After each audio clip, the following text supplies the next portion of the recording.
Good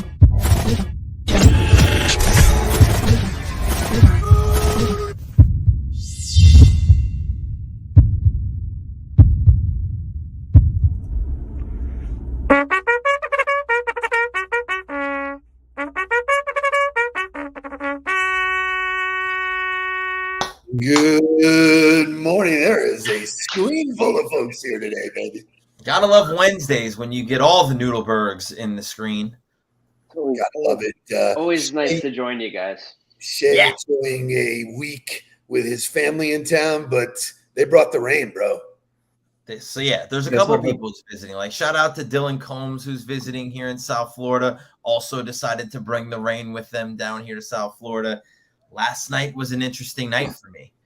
I had to go to, first of all, I had plans with Andy Hill to go have a drink. We were going to catch up. We hadn't spent bro time in a long time, hadn't spent buddy time in a long time. So we picked this little dive bar up in Deerfield.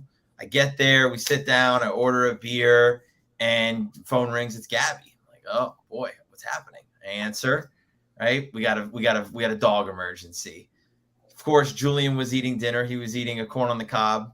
He dropped the corn on the cob on the ground, and Lou inhaled it like it was like she was a vacuum. Oh, no. And if you know anything about dogs and anything they're not supposed to eat, corn on the cob is a big one because it can cause all kinds of problems internally for them. So I had to come home, get the dog, go to the vet ER, sat in the vet ER while they gave her all the medicines to get it out of her system and help her stabilize after that. And so it was an adapt, adjust, and overcome last night. Wow. Only you, bro. Only you, bro. Only you. Right. Only you. It's all good, though, baby. You roll with it. Everything's okay? Everything is fine. Everybody got back to normal. Everybody survived the situation. And, just one of those things. You never know what life is going to throw at you. You can only control the way you respond to it. Couple of shout outs this morning. Of course, we're in the most expensive place on earth. Fact. Like I texted Jake, I was like, it's going to cost me a mortgage payment to come here to get them to help with this. You know? I don't get it, but a couple of shout outs. Zach Corliss is here. Welcome to the GOTV family. He is now part of the academy, which we're thrilled to have him on board. Nathan Connor is back here. Looking to get 1% better every day. Good morning. A couple of things I want to start with.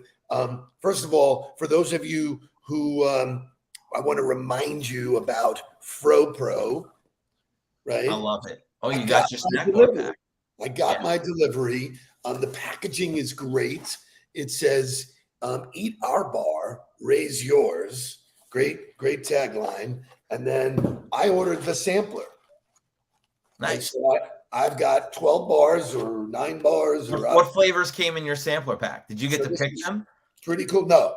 Toasted mellow, chocolate, sweet coconut, birthday cake, PB&J, my favorite, chocolate chip, banana crunch, vanilla cream, coffee bean, tropical dream, and mint chocolate. Oh, so I think that's every flavor. I think you hit every flavor that they offer in that sampler. Probably. Awesome. So I got that going for me. I love it. I'm eating it. It's great. I feel great. I am in unbelievable shape. Really getting close to maybe the best shape I've ever been in.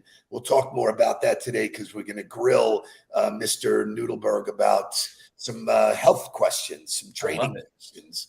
But speaking of grilled, it's National Grilled Cheese Day. So we've had fun with this in the past about how you eat your grilled cheese, what kind of cheese, what kind of bread. So for those of you looking for, I have nothing to post today, bang, there's your. If you don't like grilled cheese dipped in tomato soup, I don't know that I can trust you. It's just like one of those things. Like today, you don't like a peanut butter and jelly, I'm out on you. If you don't like a grilled cheese dipped in tomato soup, like have you ever really lived? Have you ever really experienced? So, it's crazy. I mean, we have Lexi is talking about bowel obstruction in the huddle. So the huddle ranges topics from. That's right.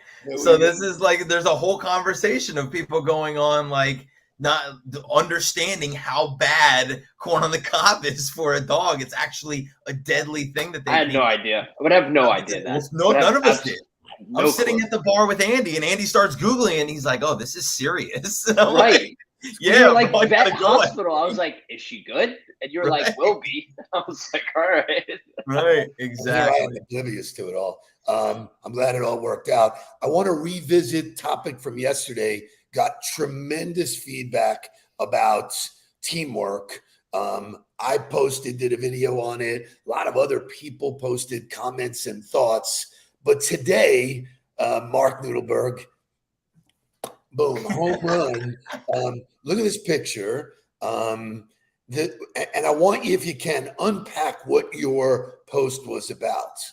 My question was pointing the finger back at yourself and asking the question, what kind of teammate am I? Because I think when we talk about teamwork, and we talked a lot about it yesterday, we talked about what other people are supposed to be doing, what leaders are supposed to do in order to be able to cultivate it.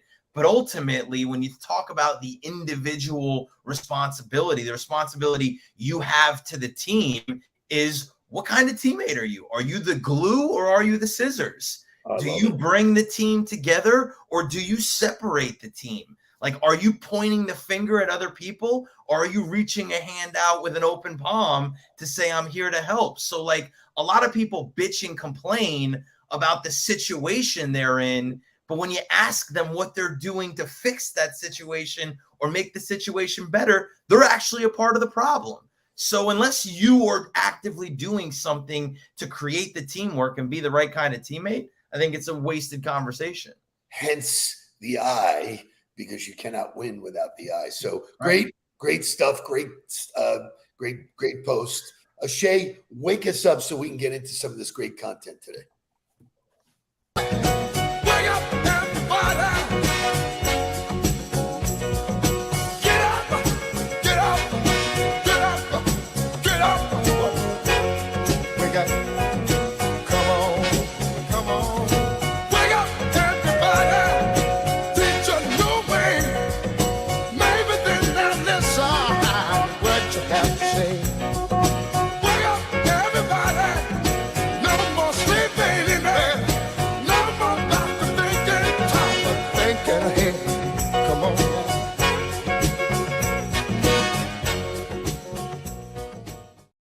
Yeah. Everybody rolling in this morning. So you have a friend, a guy that was a colleague of yours that you coached with, Eric Corum.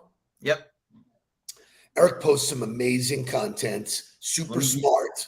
Let me give a shout out to Eric. He is the founder and CEO of a company called Aim7, which is an app that uses right now your Apple wearable, so your Apple Watch. They don't really work with all of the other wearables, but if you wear an Apple Watch, they essentially do what Whoop does for you and offer you insights into how to get better, how to use the data that the watch is giving you in order to help you get better every day. I'm a part of their test cohort right now, and it's a very good app. It's a very cool thing that he's created. You have both? Yeah, my watch died this morning, so I don't have them on right now, but I'm wearing them pretty consistently in order to be able to help him. He's got no wearables. Right, you're going with no data. I'd be scared to see your data anyways, so it's probably a good thing about it. We will talk about it, but Eric posted an interview, and the interview was based on one question: what sets you apart? Shay, show me the video, please. What is it that sets you apart? What is your legacy going to be? When I was a college basketball coach and I'd go see you play, by the time I got to your high school or JUCO game, I knew you could play. But here's what I watched. I'd watch, which person were you when you came out for warmups? And when you came out, did you say hi to the administrator that was on duty? Did you treat your teammates well? Did you communicate with your team? How did you carry yourself? If you made a bonehead play in the court and you came out of the game, how did you carry yourself? Did you walk to the end of the bench and sulk? When your coach was yelling at you or talking to you, regardless of which it was, did you make eye contact? What was your body language? And those were the things that were going to sell me on you. What are the little things? And if you think in terms of the business world, like, you know, the people that you love to be around, the people that you love to be with are the ones, there's just something about them. Like they just do something different than everybody else. And they don't brag about it. They don't showboat about it. It's just who they are, and it's connected to how you view them. Jake to comment, because Jake my first thought process is we put way too much importance on developing skills at a young age rather than the intangibles or the there was no one was teaching me that. If I didn't play football or have a football coach in my life, where was I supposed to get that teaching? Yes, it's supposed to come from the parents, but they're not instilling that in school. They're not pushing people to be resilient, to have the confidence, the other things, the intangibles that lead you to be successful far beyond what you're actually good at. Instead, they hand you a textbook and it's like, oh, you're bad at history? Then, all right, you're bad at history now. Makes you feel bad. It doesn't actually teach you anything that will be useful in your life unless you go down that path. So that would be my first kind of takeaway from it. Love it. Mr. Mark? Yeah, I agree. I think, the idea of who you're recruiting or what you're trying to bring on to the team, if you're only looking at skill sets, and I've had this conversation a lot recently with our clients, walking into either evaluation settings of their team members or possible new add-ons, the questions that you're asking, if you're asking all tactical skill set questions, you have no idea the kind of person you're bringing onto the team.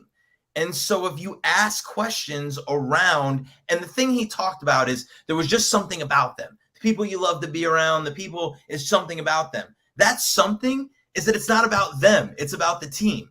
Those people are invested in the people around them. They make the people around them feel good. So sure, they have an energy about themselves, but they care about the way they affect others. And that's the thing.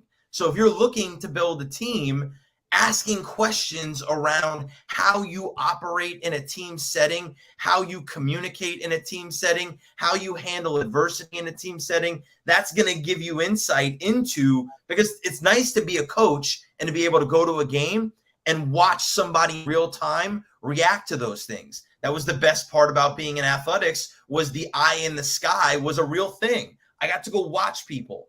In the business world, you don't get to go show up to somebody else's office and evaluate the way they operate within their team. So you have to find another way to get that visibility the best you can. I called it throughout my career, and it was easy to spot the it factor. They just had it. Right. You didn't have to describe it. It was a force that you said, I'm working with Bank United on networking skills online and offline. And I tell them, I said, you can tell who those people are. And if you search them out without an ask, right, and just be in their orbit, good things happen. So it's fabulous stuff by Eric. I know he's doing some great stuff. I did not know that you were part of his cohort, so congratulations for that. That's awesome. So I know that Nancy had asked what was the name of the app. It's AIM 7. You can't just download it and enroll right now. They're still in the beta of the app development. He's a special guy. So wait a minute. I will tell you, Mark, it'd be great to introduce Nancy to Eric, because Nancy's fitness guru. Maybe we can get Eric on the Huddle Eric hot would seat. be a great huddler in the hot seat. He would be great. Yeah, Eric would be awesome. So we on have the list. an unbelievable lineup coming up. We got Jerry Latrento. We got Henry Paisano will be on telling his stories of Italy. So I want to switch gears. I'm going to take advantage of having Jake Nudelberg on the show, and we're going to talk. I'm going to ask him some questions. I want you to say true or false, and then give us the background. Okay. Can you outtrain your dad? We're not going to motivational. Yeah, I thought we were going to do some music. You want to do the music? Let's find it. Let's find it. And follow the notes. Follow the notes. We all got those days when the troubles we're facing so close to breaking us down. Things will get better. It won't last forever. We'll stand here together, doing it all for love. When times get tough and we've had enough, we won't give up, doing it all for love.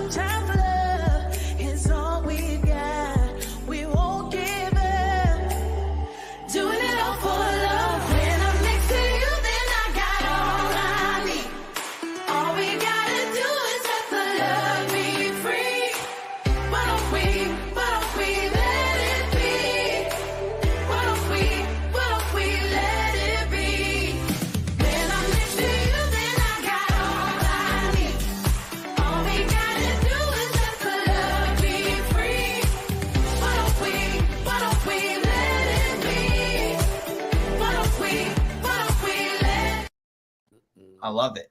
Isn't that a good song? Yeah, fantastic How do you song. find these? You just do some research? I do YouTube research. rabbit hole, bro. Right. I do rabbit hole. YouTube rabbit hole. Clicking the button and just keep clicking.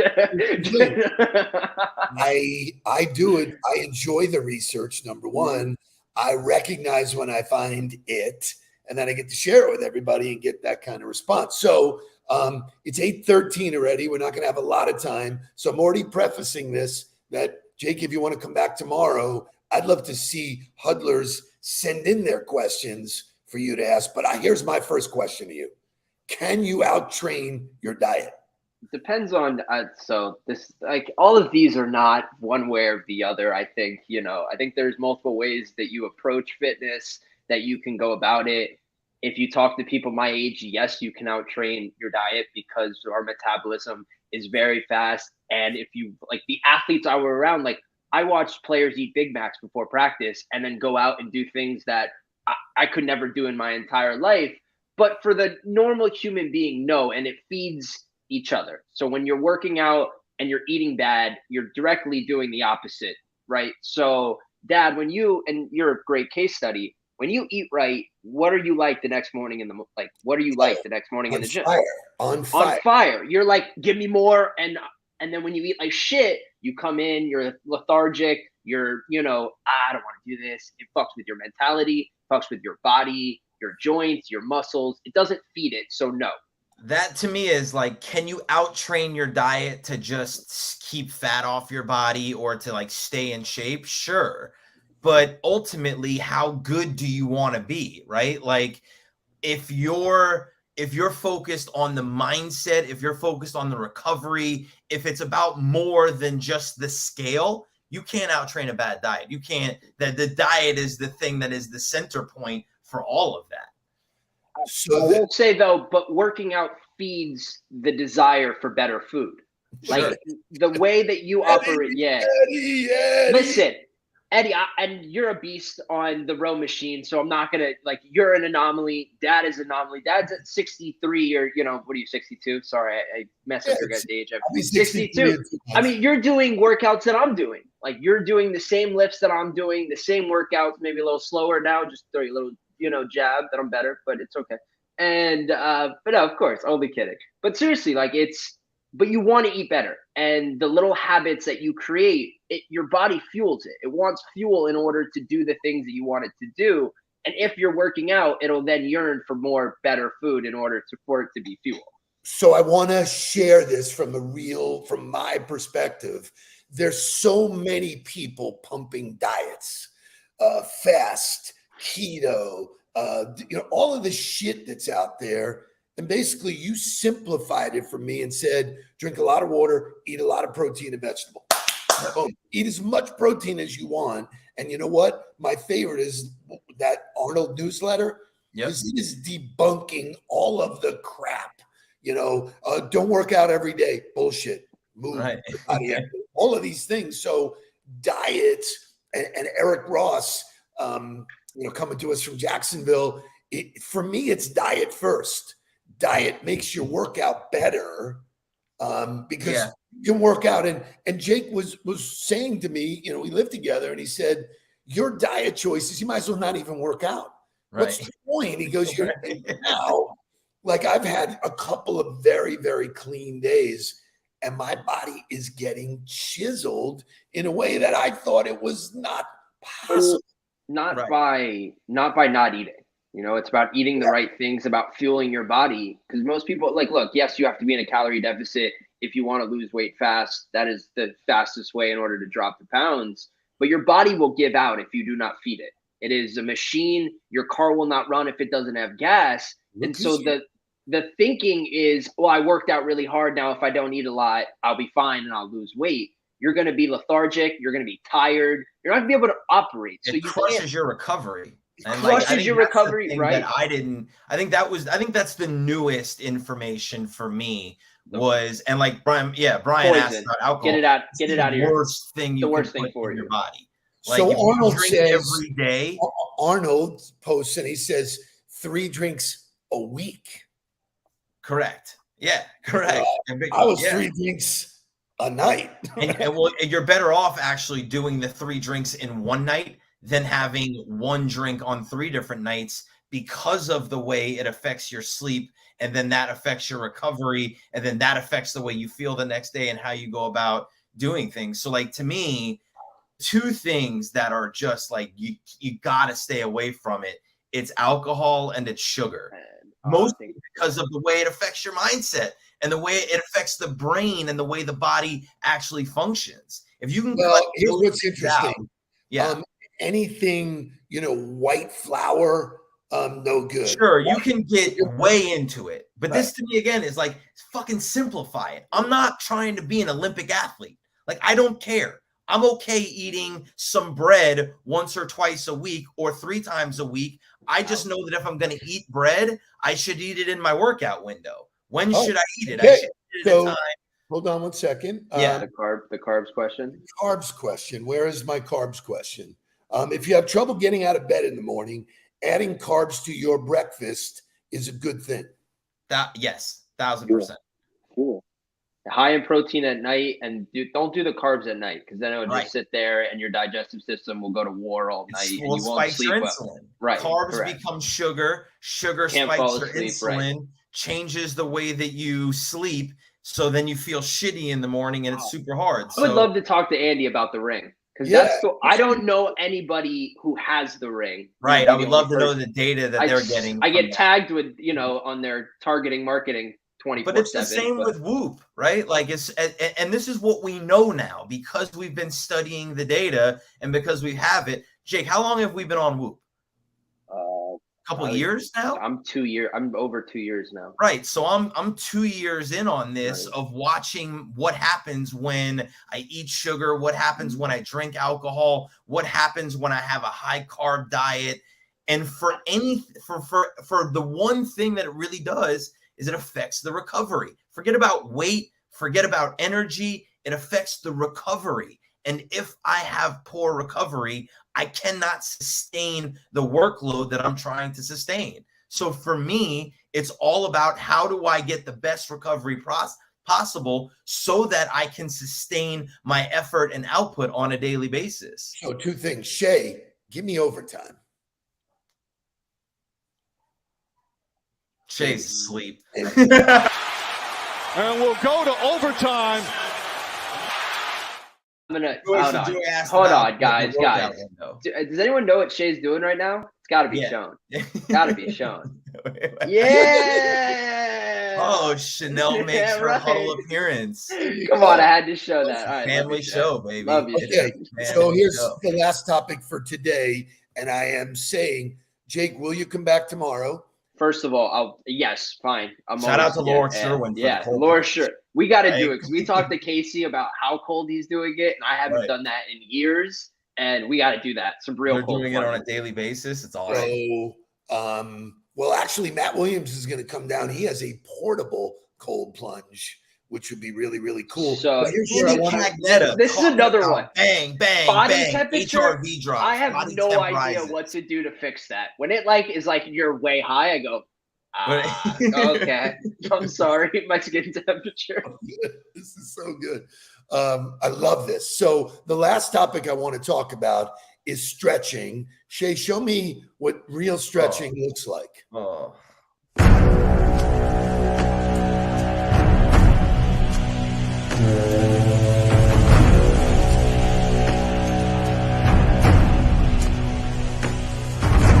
Ships on bigger other ways of scam. Woo! Unreal. That's insanity. I'm never getting there. I want to do that. I'm never ever So I getting can there. tell you this. For me,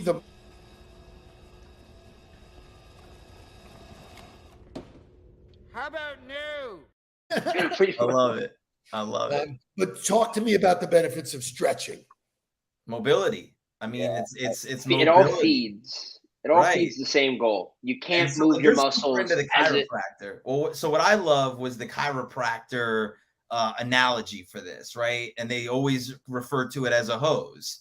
And if there's a kink in the hose, then your blood can't flow through. blood is the thing that carries all of the antibodies and, toxins to and from the muscles. So if you are tight, if you are kinked, if you are knotted, you got absolutely no shot at getting what you need to and from the different muscle parts. So like that's another thing I didn't know growing up, was you need to be working on not only your strength and the ability to put on mass and lift stronger, but also your range of motion, the mobility inside of that strength. And so like that video is a ridiculous example of mobility and what the body's capable of doing. Shelby hit it right. I mean, that dude sold it. So if you can't touch your toes, though, that's a major problem. Like you've got major hamstrings, lower back. I can't even see my toes. Most people can't even see their toes. So I know for me, I was diagnosed with the belly. The hate. Anarchy. I love it. I love it. This was What the hell's going on out here? I love it. Okay. Great stuff, gentlemen. This is a great topic.